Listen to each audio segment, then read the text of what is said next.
Hello दोस्तों, आज हम बात करेंगे जी फ्लॉकी के बारे में। फ्लॉकी की इम्पोर्टेंस अभी भी इस वक्त आप देखेंगे कि बनी हुई है जी। फ्लॉकी को हल्के में नहीं लिया जा सकता क्योंकि फ्लॉकी अभी इस वक्त एक ऐसा प्रोजेक्ट है जो अपने इकोसिस्टम के ऊपर बहुत बड़े पैमाने के ऊपर कर रहा है जी काम। ठीक है, और बाकायदा सारी अपडेट भी दे रहा है। ये नहीं कि शिबा इनू की तरह बिल्कुल डेड हो गया हो, पेपे की तरह डेड हो गया हो या बेबी डॉज की तरह डेड हो गया हो, ऐसा नहीं है। फ्लॉकी कुछ ना कुछ अपडेट डेली बेसिस के ऊपर अपनी कम्युनिटी के लिए लाता रहता है।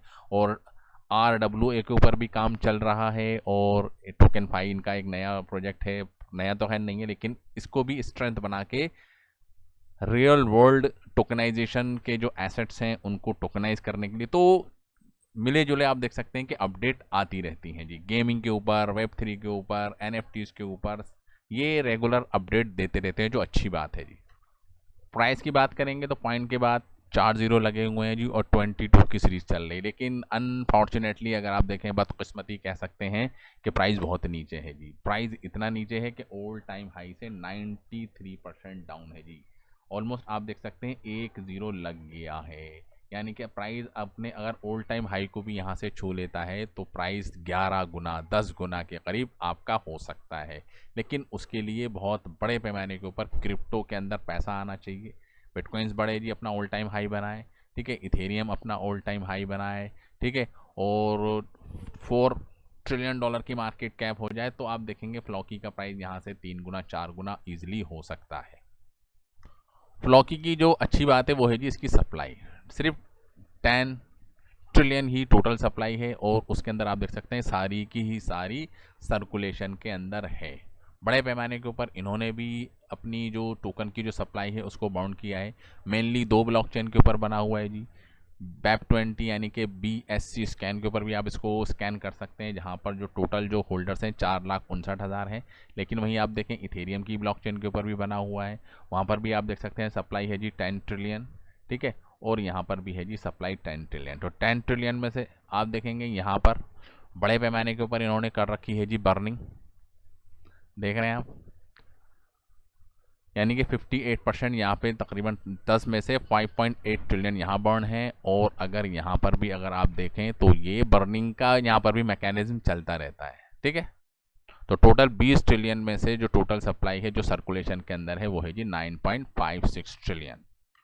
अब पॉजिटिव तो हो रहा है, लेकिन जो टेक्निकल चार्ट हैं वो भी कुछ पॉजिटिव है। लेकिन ओवरऑल पिक्चर अगर आप देखेंगे टेक्निकल चार्ट की तो ये है जी डाउन डाउन ट्रेंड के अंदर चल रहा है। लेकिन अच्छी बात क्या हुई, वीकली बेसिस के ऊपर यहाँ पर एक हमको ब्रेकआउट देखने को मिला है, लेकिन इस ब्रेकआउट को सपोर्ट नहीं कर रहा है जी।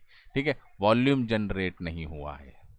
इसके अंदर आप देखेंगे कि लोअर लो लगते ही जा रहे हैं जी। ठीक है, ये लोअर हाई थे जी।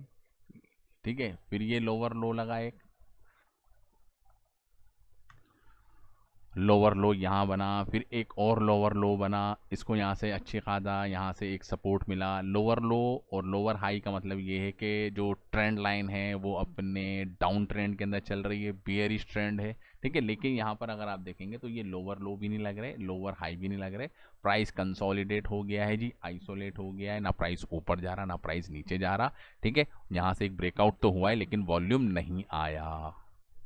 ठीक है, और ये जो लोअर लाइन बन रही है जी हमारी ट्रेंडिंग लाइन है, ये बता रही है कि सेलर डोमिनेंट है। ठीक है, सेलर प्राइस को ऊपर भी, बायर्स लेके जाते हैं लेकिन सेलर बेच के नीचे ले जाते हैं। बायर ऊपर लेके जाते हैं, सेलर आता है प्राइस को डंप कर देता है जी। बायर ऊपर आता है, सेलर आता है और बेचते ही रहते हैं। यानी कि डोमिनेंसी अभी भी सेलर की यहाँ पर बनी हुई है। 50 दिन की मूविंग एवरेज से प्राइस बहुत नीचे है। 50 दिन की मूविंग एवरेज को प्राइस अगर यहाँ पर छू लेता है तो प्राइस ऑलमोस्ट 3 गुना यहाँ पर हो जाएगा, जो अभी पॉसिबल नहीं लग रहा।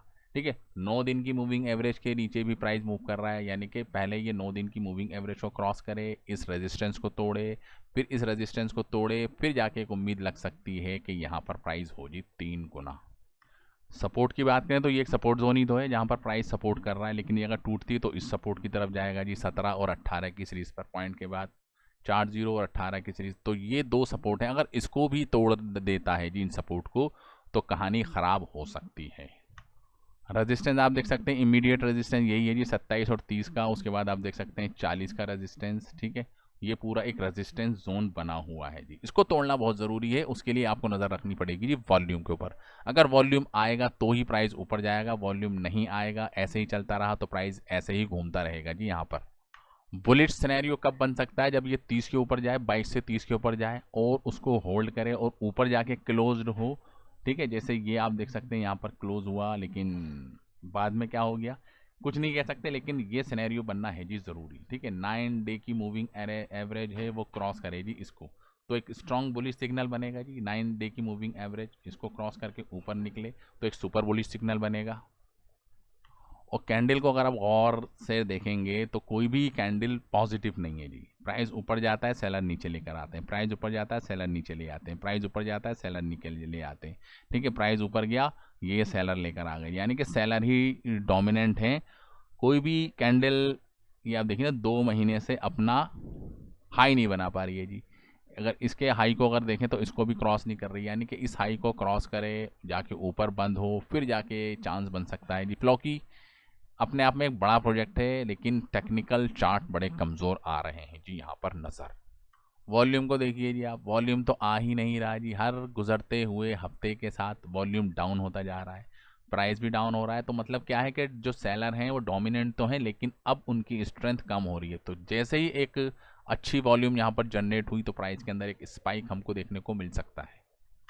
ऑर्डर बुक भी कोई बहुत ज़्यादा प्रॉमिसिंग हमको यहाँ पर नहीं लग रही जी। सपोर्ट तो बहुत अच्छी यहाँ पर देखने को मिल रही है जी, 22 की सपोर्ट पे अच्छी खासी बाइंग है। ठीक है, लेकिन अगर रेजिस्टेंस अगर आप देखेंगे तो रेजिस्टेंस तो है ही नहीं यहाँ पर। सिर्फ जो इमीडिएट रेजिस्टेंस है वो 23 का ही बना हुआ है, जहाँ पर 2.77 बिलियन के करीब टोकन सेलिंग के ऊपर लगे हुए हैं। ठीक है, यानी कि आसान नहीं होगा।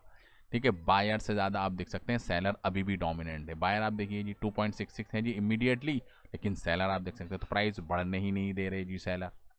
मार्केट कैप देखिए जी 2.7 बिलियन डॉलर का था जी 8 अगस्त 2024 को, यानी कि तकरीबन 2 साल पहले। ठीक है, लेकिन अब उससे सिर्फ देखिए सिर्फ 200 मिलियन डॉलर का ही मार्केट कैप रह गया है। तो कितना ज़्यादा इसके अंदर से पैसा निकल गया है। पैसा इमीडिएटली आया क्योंकि बाइनेंस के ऊपर लिस्टिंग हुई थी और फिर पैसा निकल गया। बाइनेंस की लिस्टिंग अपने आप में बहुत बड़ा एक मेजर इवेंट होता है जी, किसी भी टोकन के लिए लिस्ट होना बाइनेंस के ऊपर।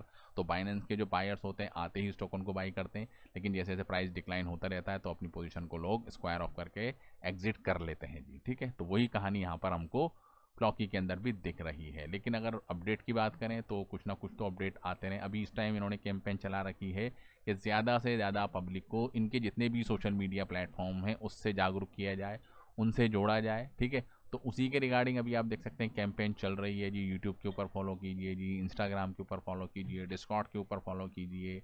ठीक है, तो ये अभी यहाँ पर चल रहा है। फेसबुक को फॉलो कीजिए। फिर भी अगर ओवरऑल अगर देखा जाए शिबा से कंपेयर करें तो बहुत ही स्ट्रॉन्ग प्रोजेक्ट अभी उसके कंपैरिजन में है। बेबी डॉट से कंपेयर करें तो उससे भी अच्छा है जी। ठीक है, पेपे से कंपेयर करें तो उससे भी कई गुना फास्ट मूविंग अभी भी ये पोटेंशियल है इसके अंदर। ठीक है, तो बहरहाल ये थी जी कुछ इंपॉर्टेंट अपडेट फ्लॉकी होल्डर्स के लिए। ठीक है, तो यहाँ से प्राइस ऊपर ही बढ़ेगा, प्राइस नीचे नहीं जाएगा क्योंकि काम अच्छे हो रहे हैं। तो thank you very much for this video.